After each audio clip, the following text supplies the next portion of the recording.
మొరబెట్టుకుంటా ఉన్నారు.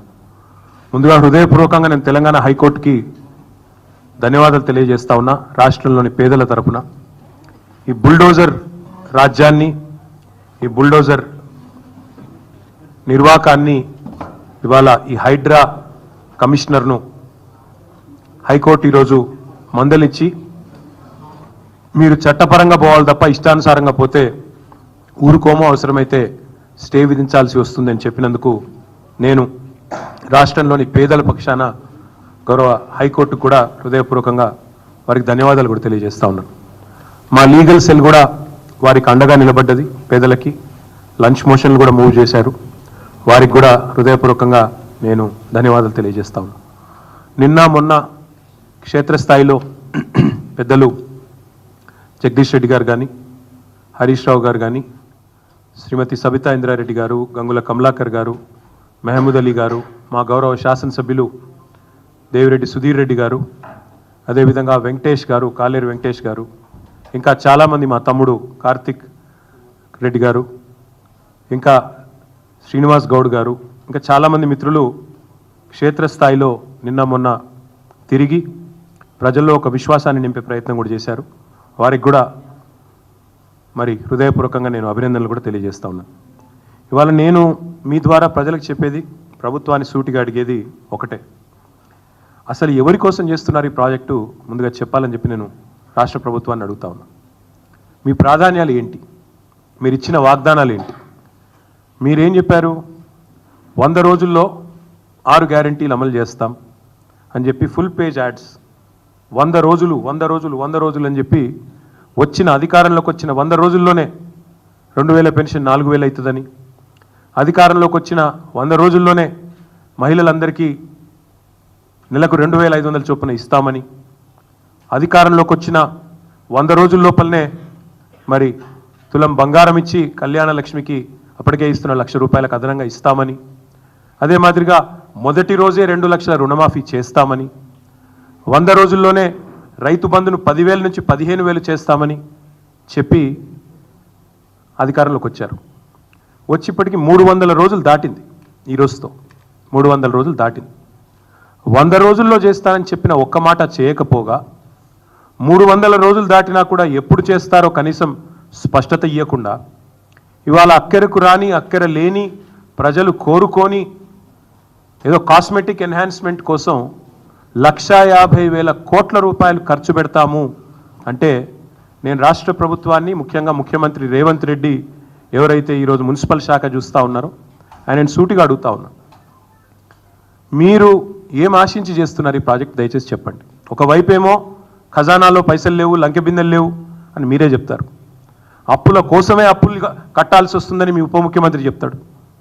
ఇంతవరకు కనీసం ఒక్క పని కూడా మీరు సవ్యంగా ఇచ్చిన హామీ ఒకటి నెరవేర్చలేదు. రుణమాఫీ అన్నారు, దేవుళ్ళ మీద ఒట్టు పెట్టారు, 15 ఆగస్టు అన్నారు, డిసెంబర్ 9 అన్నారు, ఇప్పటివరకు అది కూడా పూర్తి చేయలేదు. ఒక్క గ్యారంటీ కూడా ఇంతవరకు అమలు చేయలేదు.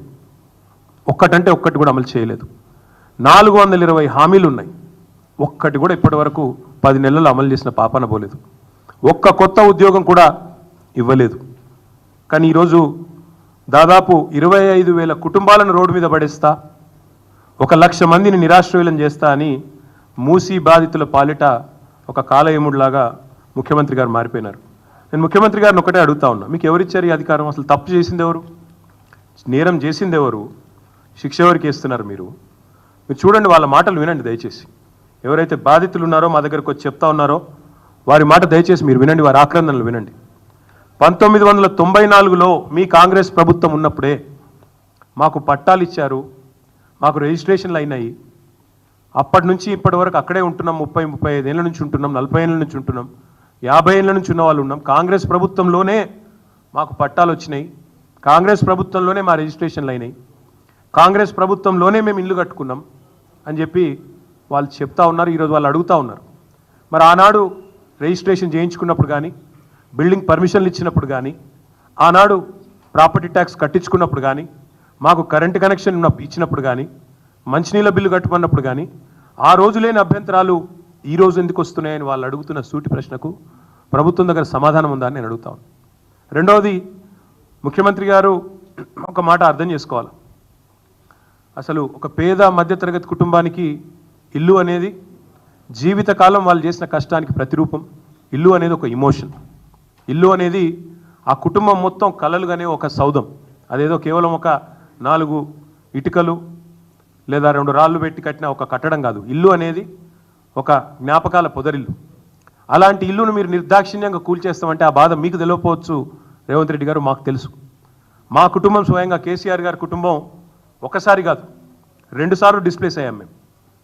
మా నాయనమ్మ ఊరు పోసాన్పల్లి అని అప్పర్ మానేరు డ్యాంలో 1940లో మునిగిపోతే అక్కడి నుంచి తట్టాబుట్టా తీసుకొని మేమంతా చింతమడకకు వచ్చింది మా కుటుంబం.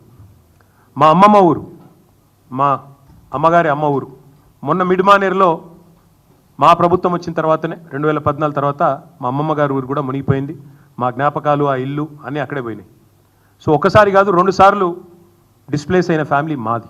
మాకు తెలుసు ఆ బాధ ఎట్లుంటుందో తెలుసు.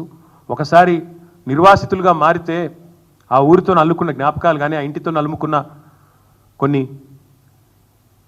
ఆశలు, ఆకాంక్షలు కానీ ఎట్లుంటాయో మాకు తెలుసు. మీకు తెలియకపోవచ్చు రేవంత్ రెడ్డి గారికి.